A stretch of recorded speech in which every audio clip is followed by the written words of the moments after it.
मेरे प्यारे बच्चों, हम यहाँ पर नेक्स्ट क्वेश्चन नंबर 83 देख रहे हैं और यहाँ पर अब रोटेशनल काइनेमेटिक्स की हम बात करेंगे। क्वेश्चन में गिवन है, consider the situation as shown in figure, a pulley of moment of inertia I and radius R, the table rough and coefficient of kinetic friction mu k, the system is released from the rest, calculate the speed of a block 3m as a function of h it has descended, है ना। तो ये जो 3m मास है definitely ये downward move करेगा और ये जब डाउनवर्ड h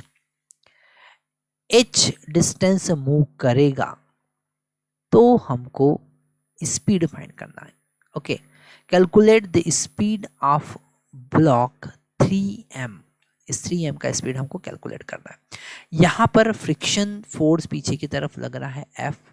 ओके, अच्छा यहाँ पर एक छोटा सा कॉन्सेप्ट हम समझ सकते हैं कि अगर ये जो 3m का ब्लॉक है, ओके, ये h हाइट डाउनवर्ड अगर मूव करेगा तो ये जो m है ये भी h डिस्टेंस फॉरवर्ड मूव करेगा।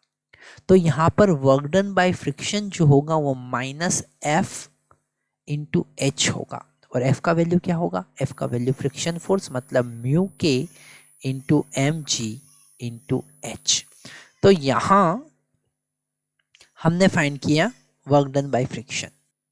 अब यहाँ पर एक क्वेश्चन आपके माइंड में जरूर आ सकता है कि सर आपने यहाँ पर वर्क डन की बात क्यों की? क्योंकि जब कभी हमारे पास में नॉन कंजर्वेटिव फोर्स काम करते हैं तो हम वर्क एनर्जी थ्योरम का कॉन्सेप्ट यूज करते हैं। ओके, अगर कंजर्वेटिव फोर्स केवल काम कर रहे हैं तो आप एनर्जी कंजर्वेशन लगा लो, पर हम यहाँ पर एनर्जी कंजर्वेशन नहीं लगा सकते क्योंकि फ्रिक्शन काम कर रहा है। तो हम यहाँ पर यूज करेंगे work energy theorem, work energy theorem. ठीक है मेरे प्यारे बच्चों, यहाँ पर ये पॉइंट बहुत अच्छे से आपको नोट करके लिख लेना है। जब कभी आप कोई न्यूमेरिकल सॉल्व कर रहे हैं, कोई पीवाईक्यू सॉल्व कर रहे हैं, तो उस क्वेश्चन से आपको क्या कॉन्सेप्ट पता चला उसको एज अ की पॉइंट आपको एक डायरी में जरूर लिख लेना चाहिए। क्यों? क्योंकि वो की पॉइंट ही आपके रिविजन की प्रिपरेशन है। जब लास्ट मोमेंट पे हमारे सामने एक बहुत बड़ा सिलेबस होगा, हमारे पास 3 सब्जेक्ट होंगे, हमारे पास 11th का 12th का दोनों का सिलेबस होगा और हमें वो पूरा सिलेबस 2 दिन 3 दिन 8 दिन में रिवाइज करना है। तो वो की पॉइंट ही आपकी हेल्प करेंगे कि आपने इतने न्यूमेरिकल जो सॉल्व किए हैं उनसे क्या की पॉइंट आपको समझ में आए हैं। तो हमेशा आपको जब कभी कोई भी न्यूमेरिकल आप सॉल्व करें वहाँ पर की पॉइंट बनाना बहुत ज़्यादा ज़रूरी है। तो इससे हमें वर्क एनर्जी थ्योरम क्यों यूज़ कर रहे हैं? क्योंकि यहाँ पर नॉन कंजर्वेटिव फोर्स काम कर रहा है। तो आप की पॉइंट जरूर लिख सकते हैं कि whenever non conservative force are working in the system then always work energy theorem will help us to find out the velocity। तो यहाँ पर उसी से रिलेटेड हम कॉन्सेप्ट देख रहे हैं। हम लिखेंगे work done by friction plus work done by gravity is equal to change in kinetic energy. Okay, तो यहाँ पर वर्क डन बाय फ्रिक्शन हमने देखा minus mu k into m g into h, work done by gravity. Okay, तो gravity का work done यहाँ पर positive होगा, that is 3mg into h. Okay, is equal to change in kinetic energy. तो यहाँ पर final kinetic energy minus initial kinetic energy 0 होगा क्योंकि इनिशियली सिस्टम रेस्ट में था। हम यहाँ पर लिखेंगे minus mu k m g into h plus 3mg into h is equal to 1/2। अगर हम m की बात करें तो एक पॉइंट और यहाँ पर हम नोट कर ले कि जो वेलोसिटी m का होगा वही वेलोसिटी 3m का भी होगा, सेम वेलोसिटी होगा और वही एंगुलर स्पीड या एंगुलर वेलोसिटी ओमेगा जो होगा वो v/r होगा। ये पॉइंट हम हमेशा डिस्कस कर रहे हैं कि there is a relationship between linear velocity and angular velocity.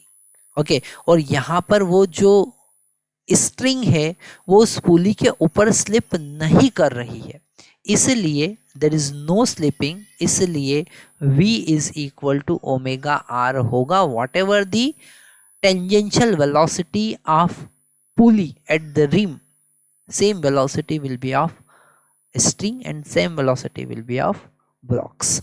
Okay, तो वही वेलोसिटी होगी। तो यहाँ पर 1/2 mv² हम लिख सकते हैं प्लस 1/2 3m इंटू v² लिख सकते हैं प्लस 1/2 I इंटू ओमेगा का वैल्यू v/r पुट कर सकते हैं। ओके, और यहाँ से हमको v का वैल्यू फाइंड करना है। आप देख सकते हैं कि अगर यहाँ पर हमको कॉन्सेप्ट क्लियर है तो डायरेक्टली हम ये इक्वेशन लिख सकते हैं। इसे आगे सॉल्व करते हैं तो यहाँ पर mgh हम कॉमन ले सकते हैं। mgh हमने कॉमन लिया, हमको मिला 3 माइनस म्यू के। ओके, इज इक्वल टू, यहाँ पर इन दोनों को ऐड करेंगे तो हमको मिलेगा 4mv² divided by 2। Okay, plus I v² divided by 2r²। यहाँ पर v हमें फाइंड करना है तो 2 का इधर मल्टीप्लाई करेंगे तो हमको मिलेगा 2mgh इंटू 3 माइनस म्यू के इज इक्वल टू, ये हमारे पास 4mv² है। ओके, तो 4m plus I by r², क्योंकि 2 ऑलरेडी हम इधर मल्टीप्लाई कर चुके हैं, इंटू v²। तो v का वैल्यू हमारे पास मिलेगा 2mgh 3 माइनस म्यू के, okay, divided by 4m plus I by r², और इसका रूट हम लेंगे क्योंकि हमारे पास v² का वैल्यू था।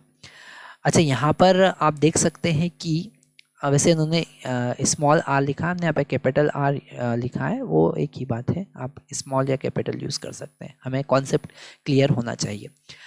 यहाँ पर एक कॉन्सेप्ट और हमें ध्यान रखना है कि ये एनर्जी थ्योरम या फिर मैकेनिकल एनर्जी कंजर्वेशन, जब नॉन कंजर्वेटिव वर्क फोर्स काम कर रहे हैं तो वर्क एनर्जी थ्योरम, और मैकेनिकल एनर्जी कंजर्वेशन कब यूज़ करेंगे, जब केवल कंजर्वेटिव फोर्स काम करें, वहाँ पर आप वेलोसिटी फाइंड कर सकते हैं।